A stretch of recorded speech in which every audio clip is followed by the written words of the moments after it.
Thank you for allowing me to come to speak today on such an important topic. I am a spokesperson for an organization called Doctors Against Forced Organ Harvesting, and my purpose here today is to try and convey to you the information we've learned over the past decade. Since the 1990s, evidence had continued to mount, which concerned the medical community, that Chinese transplant practices were just completely unethical. And this goes back to what he mentioned before in 1998, when a prison guard testified here, and then in 2001, a Chinese medical doctor named Wang Guoji fled to the United States, testified in front of Congress that China was using organs from executed prisoners. This was something the Chinese Communist Party at the time completely denied. Many doctors then started becoming very alarmed at the rapid exponential increase in transplantations that were taking place in China since 1999. And then the number of transplant centers just took off. China's transplant centers went from 150 in 1999 to over 600 by early 2000. And according to Chinese Vice Minister of Health, the number of transplants performed each year went from several hundred in 1999 to well over 10,000 a year by 2008. And the China Daily newspaper reported that the actual number in 2006 was 20,000. And now it is widely recognized that China performs the second most amount of transplantations, only second to the United States. Even more troublesome is evidence that China seemed to have an overabundance of organs and that their medical tourism business was booming. They had hospitals advertising all over the internet that they could guarantee patients organs within the time frame of weeks, and they could even schedule them in advance. To put that in perspective, the United States waiting time for a kidney is over 3 years. It became apparent that China's organ harvesting was an extremely profitable business, with the Chinese medical centers often saying that their number one source of revenue was their transplant unit, and that on their websites they were saying they were charging $30,000 for a cornea, $60,000 for a kidney, $150,000 for a heart. Imagine what one person was worth in the hundreds of thousands.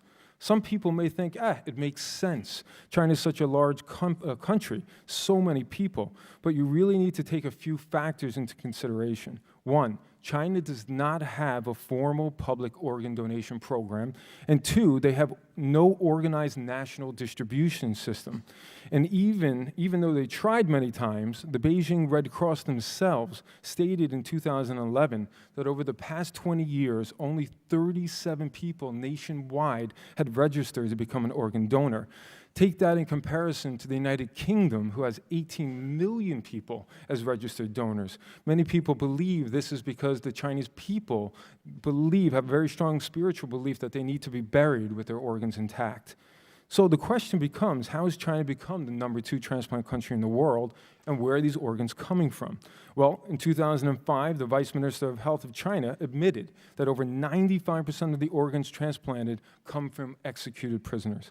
And then in 2010, he stated again that between 1997 and 2008, China had performed more than 100,000 transplantations, and over 90% of the organs came from executed prisoners. This is China saying that themselves. Although the Chinese government admits the major source of organs is from executed prisoners, they don't actually give official numbers for either the amount of people they execute every year or the amount of people they transplant every year. If you look at many experts, they try to estimate it. It's anywhere from about 2,000 to 8,000 executions a year takes place in China, which is more than all the world combined. But that still falls short of the 10,000 organs that they're saying they're transplanting every year. So the numbers don't add up. Even if they executed 10,000 a year and transplanted 10,000 a year, there would still be a very large discrepancy. Why is that? It's simply impossible that those 10,000 people executed would match perfectly the 10,000 people that needed the organs. You really have so many factors that go into play when you're transplanting somebody. And many times we'll use the ratio of 10 to 1. It takes 10 people to find a suitable donor for one person. So if we go by those numbers, they couldn't be just executing 10,000 people. Doing it the way they say they're doing, they'd have to be executing around at least 100,000 people. Then there's the factor of time, which needs to be really understood.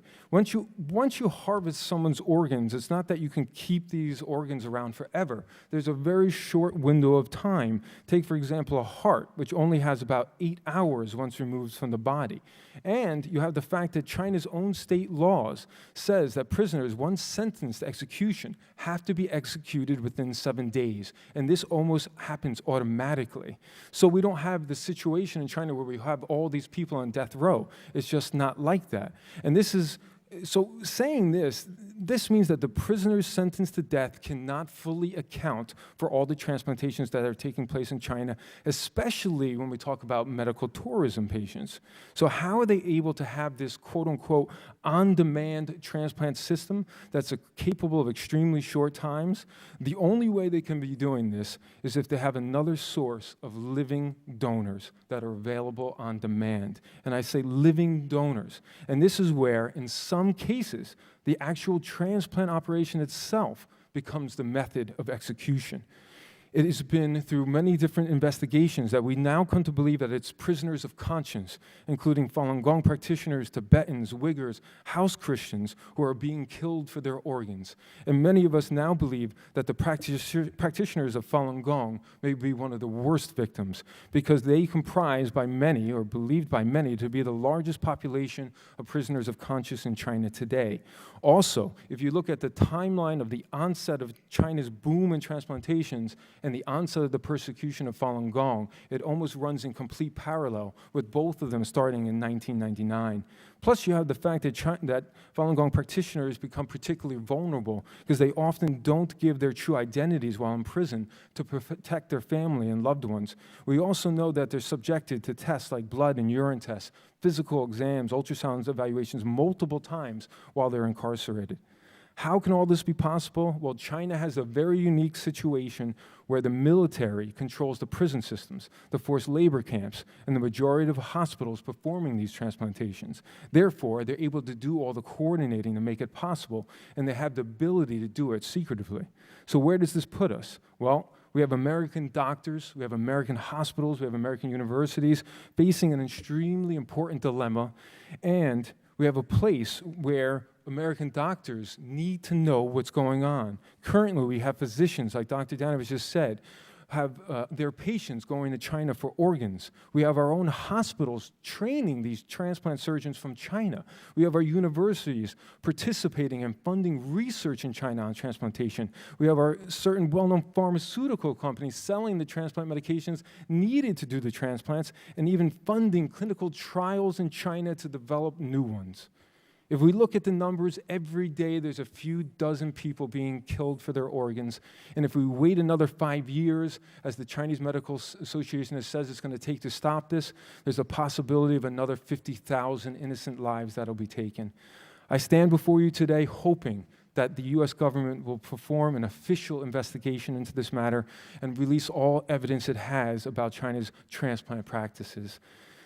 How can we expect our doctors and hospitals to make good decisions without all the information?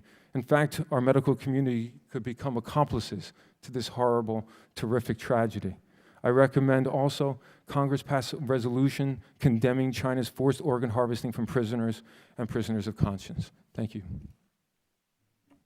Thank you, Doctor. Dr. Lee.